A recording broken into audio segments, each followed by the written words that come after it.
Hello aşklarım. Sonunda işlenmiş şeker detoksu eləyirəm. Bunu dünən qərar verdim və post attım zaten gecə saat 2-də onu gördünüz. İnşallah 21 gün dayanaram deyirəm və başlayıram. Kərə yağını ərdirəm və bugün Pomodor yumurta pişirmək istədim özümə. Özümə deyəndə yəni bizim üçün. Alpişko ilə özümə. Neyse ondan sonra keçdim kofeye. Kofede de düşündüm ki ne içim şekersiz olsun.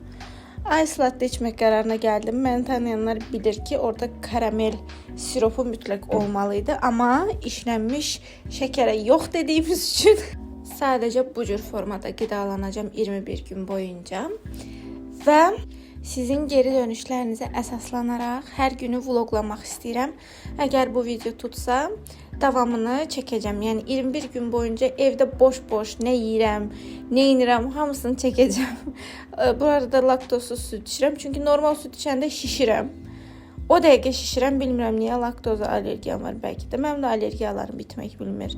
Yaz allergiyam var, nə bilim, hər zirə zibli allergiyam var. Burada da bir tane tadım testi, süper. Gün içində 3-4 stəkan su içdim və əsas məsələ saçımı boyadım. Yəni bunun yemək içməyə əlaqəsi yoxdur. Neyse keçdik günün ikinci yeməyinə.